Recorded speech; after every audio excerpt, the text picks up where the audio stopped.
Hi Monsties, I gotta check out the Asylum's new film, Monster Island. It's available on XFINITY on demand, that's where I saw it. And I gotta say, this movie's not that bad. It is a mockbuster. I at least appreciate that this film's plot revolves around the kaiju. Unlike a recent Asylum film, Megalodon, which was really just about US Navy versus the Russian Navy. And then every once in a while a shark popped up. This one right here is pretty dedicated to the content within. The screenwriters do a great job balancing need kaiju action versus when we need the bare minimum of dialogue. Just to keep the ball rolling, keep the momentum going. At no point did it feel like it was a chore to get through the talking to the next action scene. Just when you're about to sigh and grow exhausted from the dialogue, the movie cuts back to some action. As for the CGI, this isn't bad.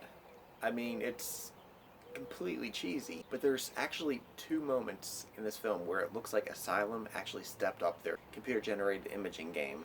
It's interesting when you look back at other Asylum films like Monster or King of the Lost World. This is a drastic improvement compared to those films. It's been a long time coming to get to this stage for them, but in different aspects here and there, whether it's storytelling, technically even the acting, the CG, there are improvements. And it adds up over time, so I have to give them credit for that. Now for the acting, it's like watching actors who went to the Greg Sestero School of Acting.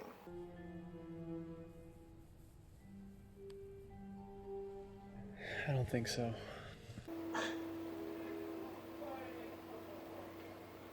Why can I never say no to you? There's a few actors here who deliver their lines even a little bit better than some of the extras in Godzilla King of the Monsters. Even a little bit better than some of the extras in Godzilla King of the Monsters. Okay, maybe better than is an exaggeration. On par, yes. When it comes to the sets are still very small. Granted, this is supposed to be a small research team, and researchers in real life usually don't have some grand laboratory like you see in movies. I'm sure that there are a few, but a lot of research teams are very, tight-knit. They're working on a tight budget. And so having these characters, two of the main characters in the opening scenes, just sitting in a dark room, remote controlling a submarine, it's not that bad.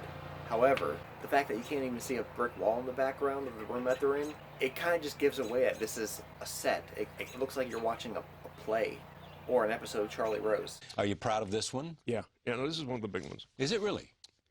So from a storytelling perspective, this movie really follows the Godzilla 2014 formula, where the main monster is actually known as Monster Island. And here, the Monster Island monster doesn't appear until the very end. The Monster Island is really a guest in his own movie, kind of like how Godzilla is a guest to the Muto in 2014. They even have a supporting actress here who looks a lot like Elizabeth Olsen. Most of the story, you'll be following this giant starfish who lays eggs to bat-like creatures. The bat-like creatures look like they're a cross between Skull Island's skull crawlers and then the psycho vultures or whatever the bat-like creatures from Skull Island were. They also have the ability to shoot flames out of their mouth, kind of like a Godzilla-like gimmick. And it's all interesting, but I don't see how the sea creature gives birth to flying creatures who then at some point in their life turn back into sea creatures. Is that how that works? It has molten lava for blood and molten rock for skin. It goes through a metamorphosis stage where it sprouts giant wings that are pretty much identical to the bat-like creature. I thought there was going to be one of those giant bat creatures come out of it. However, no, it's just the wings, and it allows the starfish kaiju to take flight. And so what you really have is it looks like a flying octopus. For as silly as it is, it fits right up there with a Spectre-Man kaiju or a Johnny Sacco and his flying robot kaiju.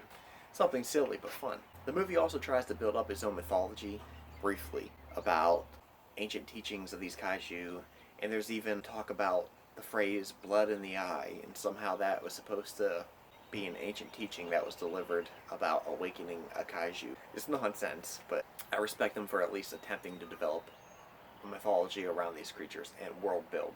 Now the main Monster Island monster, it looks like a cross between Pacific Rim kaiju and the alien from Alien, with the massive elongated head. Any suspenseful moments in this movie are still pure crap.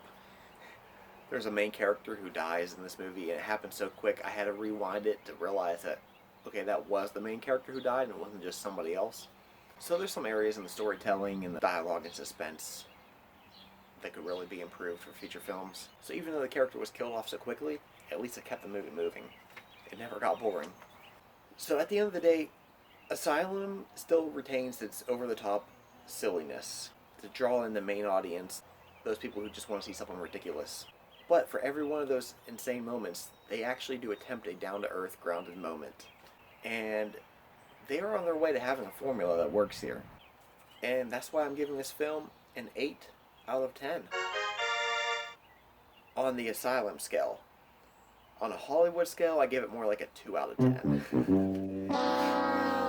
This isn't even close to an 8 out of 10. But from Asylum standards, yeah, this is definitely one of their better works. But when you compare it to their early work like Monster, where the kaiju was only on screen for about 10 seconds at the most, there's actually a considerable amount of entertainment here. So I had fun with this movie. Did you have fun with the movie? Did you know what to expect? Did you know what a mockbuster was before you saw this?